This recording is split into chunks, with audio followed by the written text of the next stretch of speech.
মুভির শুরুতে ড্যাশিং ক্লাবের গোলকিপার ডুইউকে মিস্টার জিন নামের একটি লোক মিটিংয়ের জন্য ডেকেছে। সে পরবর্তী ম্যাচে ইচ্ছা করেই অন্য টিমকে জিতিয়ে দেওয়ার জন্য তাকে অনেক টাকা দেওয়ার অফার দেয়। আসলে ডুইউয়ের ক্যারিয়ার খুব বেশি ভালো চলছিল না, এই কারণে সে কয়েক বছরে অনেক খারাপ কোচ করেছে। এক প্লেয়ারকে কামড় দেওয়ার জন্য তাকে কয়েক ম্যাচ সাসপেন্ড করা হয়েছিল। তারপর সে মেকআপ করে মেয়েদের টিমও খেলেছে। তারপর সে সেই লোকের অফার রিজেক্ট করে দেয় আর বলে যে সে অন্য দলকে একটি গোলও করতে দেবে না। ম্যাচের মধ্যেই সে একটি অসাধারণ গোল সেভ করে এবং ওভার কনফিডেন্সে 5 গোল খেয়ে ফেলেছে। সে এত খারাপ খেলেছে যে অন্য টিমের প্লেয়াররা তাকে আকাশে উড়িয়ে আনন্দ করেছে। থ্যাংক ইউ ভাই, জিতিয়ে দিয়েছিস আমাদের, অনেক ধন্যবাদ। এরপর তাকে টিম থেকে বাদ দেওয়া হয়েছে। টিম থেকে বের হয় তার মন অনেক খারাপ ছিল। এরপর একদিন তার বন্ধু, তার সাথী খেলোয়াড় তাকে জোর করে কোচের সাথে কথা বলার জন্য নিয়ে আসে। সেখানে কোচ তাকে অনেক অপমান করে এবং বলে যে দেখ, তোর জায়গায় একটি কুকুর নিয়েছে, ও তোর থেকে অনেক ভালো খেলে। এই কারণে সাং জনের অনেক রাগ হয় আর বলে তুমি যদি আমার বন্ধুকে টিমে না নাও তাহলে আমিও আর এই টিমে খেলবো না। তখন কোচ বলে যা, বের হয়ে যা, তুই না থাকলে তো আরো ভালো, সব খারাপ প্লেয়ার বের হয়ে গেছে, আমাদের টিম তো আরো ভালো হয়ে যাবে। বাড়ি ফেরার সময় একটি লোক ইচ্ছা করেই তাদের গাড়ির সামনে আসে এবং অ্যাক্সিডেন্ট করার নাটক করে। এমনিতেই তাদের মুড অনেক খারাপ ছিল। তারা সেই লোককে ধরে কয়েকবার গাড়ির সাথে ধাক্কা দেয় এবং তাকে নিয়ে গাড়ির সামনে ময়লা পরিষ্কার করে। তখন সেখান থেকে একটি মেয়ে যাচ্ছিল এবং তাদের এই কর্মকাণ্ড মোবাইলে ভিডিও করছিল। লোকেরা সবাই মিলে তাকে পুলিশে ধরিয়ে দেয়। মিস্টার জিন কোনো ফুটবল কোচ নয়, সে আসলে সেদিন তার একটি পরীক্ষা নিচ্ছিল। মিস্টার জিন ডুইউকে জেল থেকে ছাড়িয়ে নিয়ে আসে। মিস্টার জিন তাকে তার অফিসে নিয়ে যায় এবং মিস্টার ইন এবং মিস্টার লাইয়ের সাথে পরিচয় করিয়ে দেয়। তখন তারা বলে যে তার দাদার একজন ভাই ছিল যে কয়েকদিন আগেই মারা গিয়েছে এবং সে তার সম্পূর্ণ সম্পত্তি তোমার নামে লিখে দিয়েছে। কিন্তু তা পাওয়ার জন্য একটি শর্ত দেওয়া হয়েছে। সম্পূর্ণ সম্পত্তি পাওয়ার জন্য তাকে একটি পরীক্ষায় পাশ করতে হবে, যেটা তার দাদা মারা যাওয়ার আগে বলে গেছে। তাকে 1 বিলিয়ন ইউয়ান এক মাসে খরচ করতে হবে, তারপরে সে বাকি 30 বিলিয়ন ইউয়ান মানে 35,990 কোটি টাকা সে পাবে। কিন্তু এই পরীক্ষায় কিছু রুলস আছে। টাকা বেআইনিভাবে খরচ করা যাবে না। মাসের শেষে তার কেনা বাড়ি গাড়ি কিছু থাকবে না। সে এই টাকা কাউকে ভিক্ষা দিতে পারবে না। সে সর্বোচ্চ 100 জনকে কাজে রাখতে পারবে এবং তাদেরকে সে যেই কাজের জন্য রেখেছে তা করতে দিতে হবে। সে তার কেনা মূল্যবান জিনিস নষ্ট করতে পারবে না। সে ইচ্ছা করে কিছু জিনিস মার্কেট প্রাইসের বেশি দামে কিনতে পারবে না এবং সে কিছুতেই কাউকে এই গেম সম্পর্কে কিছু বলতে পারবে না। আর যদি সে এই পরীক্ষা না দিতে চায় তাহলে 10 মিলিয়ন ইউয়ান নিয়ে চলে যেতে পারে এবং বাকি টাকা ট্রাস্টের ফান্ডে থাকবে। মিস্টার লাই ও মিস্টার জুন তা যেভাবে ইচ্ছা খরচ করতে পারবে।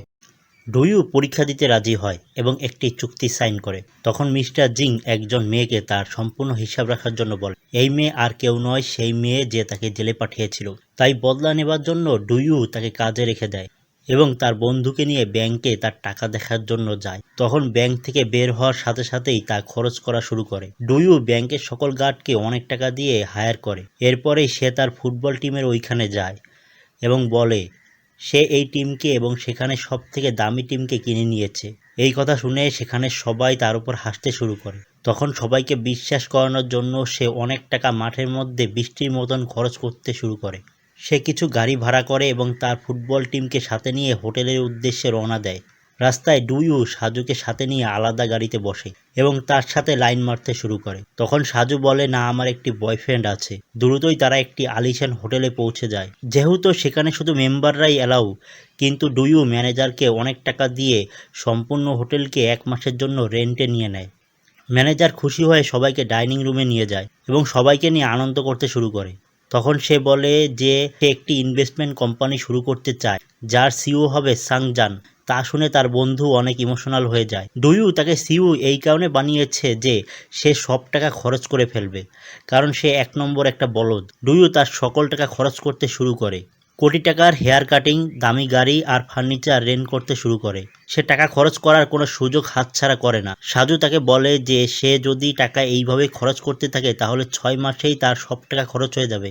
ডুইউ ভাবে তার প্ল্যান থেকে 5 মাস বেশি। এর মধ্যে সেখানে সাজুর বয়ফ্রেন্ড চলে আসে এবং বলে মানুষকে টাকার পেছনে ছোটা বন্ধ করা উচিত। এর মধ্যেই ডুইউ তার আলমারি থেকে একটি টাকার বান্ডেল বের করে এবং সাজুর বয়ফ্রেন্ডকে দেয় এবং বলে আমার কাছে মালি জব করা শুরু করো। এত টাকা দেখে সাজুর বয়ফ্রেন্ড সাথে সাথে রাজি হয়ে যায় এবং খুশিতে একটু লাল পানিও টানতে শুরু করে। সাজু তার বয়ফ্রেন্ডের এরূপ রূপ দেখে অবাক হয় এবং সে তার সাথে ব্রেকআপ করে। ডুইউ তার বন্ধুকে একটি লস শেয়ারে বেশি বেশি ইনভেস্ট করতে বলে। তখন একটি আজব মানুষ সেখানে আসে আর তার আবিষ্কারের জন্য ফান্ডিং চায়। সে এমন একটি ডিভাইস আবিষ্কার করেছে যেখানে মাটিতেও মানুষ সাঁতার কাটতে পারবে। এখানে টাকা লওয়া যাবে 100%। এটা দেখে ডুইউ তাকে অনেক টাকা ফান্ডিং দেয়। তখন সে সব মানুষের আইডিয়াতে ফান্ডিং দেওয়া শুরু করে। পরের দিন সে মাসাজ নেওয়ার সময় একটি মেয়ে তার সাথে ওইটা করতে চায় আর কি, কিন্তু ডুইউ রাজি হয় না।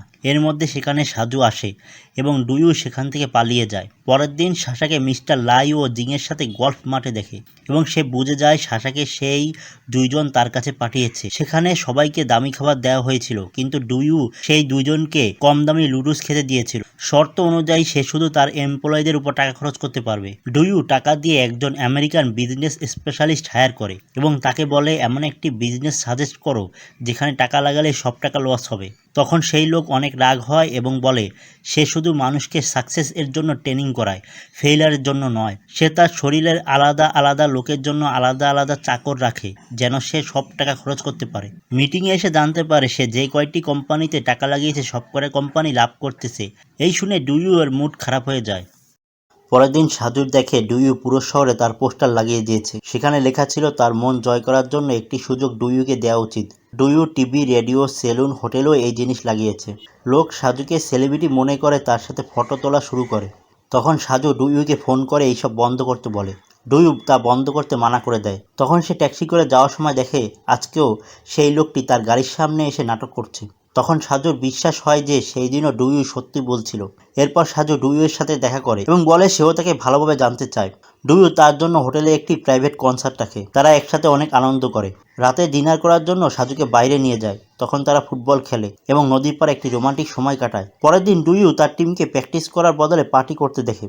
তখন সে তার খুশির কারণ জানতে চায়। তখন সাংজাং তাকে বলে তাদের ইনভেস্টমেন্ট কোম্পানিতে 10 মিলিয়ন প্রফিট হয়েছে।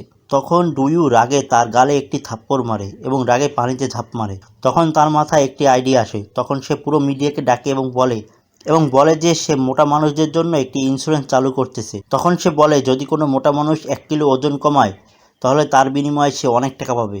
তখন জিং ও লাই এই কাজে অনেক রাগ হয়। যেহেতু ইন্স্যুরেন্স একটি লিগ্যাল বিজনেস, এই কারণে সে তা করতে পারবে। পুরো শহরের মানুষ এই কাজে রেজিস্টার করে এবং সবাই তার ওজন কমানোর জন্য লেগে পড়ে। লোকজন সিঁড়িতে ওঠানামা শুরু করে। ডুইউকে এই কারণে হিউম্যানিটেরিয়ানের অ্যাওয়ার্ড দেওয়া হয়। ফুটবল ম্যাচের দিন হান্টাই ক্লাবের ক্যাপ্টেন বলে যে তারা এই থার্ড ক্লাস টিমকে কমসে কম 10টা গোল দেবে। ম্যাচ শুরু হওয়ার পর সাংজাং ব্যথা পাবার নাটক করে এবং রেফারি হান্টাই ক্লাবের সবথেকে ভালো খেলোয়াড়কে রেড কার্ড দেয়। এরপরও তারা 8টি গোল খায়। তার টিমের ইজ্জত বাঁচানোর জন্য ডুইউ সবাইকে বলে যে কোনোভাবে তারা যেন 10টি গোল না খায়। হাফ টাইমের পর তারা আরও একটি গোল খায়। গোলের সংখ্যা দাঁড়ায় 9। ডুইউরা খেলার শেষ সময়ের দিক তাদের জীবন দিয়ে খেলে। যা কিছু হয় তারা যেন আর একটি গোল না খায়। তাদের চেষ্টা দেখে অপর টিমের সাপোর্টাররা তাদের সাপোর্ট করা শুরু করে। একজন আহত হওয়ার পর কোচ নিজেই খেলতে নামে। তারা অনেক কষ্টের পর অপর টিমকে 10 নম্বর গোল করতে রুখে দেয়। ম্যাচ শেষ হওয়ার পর সবাই খুশি যেন থামছে না। ম্যাচ শেষ হওয়ার পর ডুইউর কাছে সাজুর নাম্বার থেকে একটি ফোন আসে। এক অজানা লোক বলে সে সাজুকে কিডন্যাপ করেছে। সে যদি সকালের মধ্যে $10 মিলিয়ন না দেয় তাহলে সে সাজুকে মেরে ফেলবে। ডুইউর সামনে একটি পাহাড় সমান পরীক্ষা। যদি সে সাজুকে বাঁচাতে 10 মিলিয়ন খরচ করে তাহলে নিয়ম মাফিক সে এই পরীক্ষা হেরে যাবে। এটা আসলে তার দাদার শেষ পরীক্ষা ছিল। আসলে সে মানুষের জীবনকে কি টাকার থেকে বেশি গুরুত্ব দেবে কি দেবে না। সকালে যখনই মিস্টার জিন এবং সাজু নিরাশ হয়ে নিচে নামবে তখনই তারা দেখতে পায় যে ডুইউ টাকা নিয়ে সিঁড়িতে বসে কান্না করছে। সে শেষ পরীক্ষায় পাশ করেছে এবং মিস্টার জিন বলে সে $30 মিলিয়ন মালিক হয়ে গেছে। এর পরের সিনে আমরা দেখতে পাই ডুইউ সম্পূর্ণ দুনিয়া ঘুরে এবং প্রেগন্যান্ট সাজুকে নিয়ে ঘরে ফিরে আসে।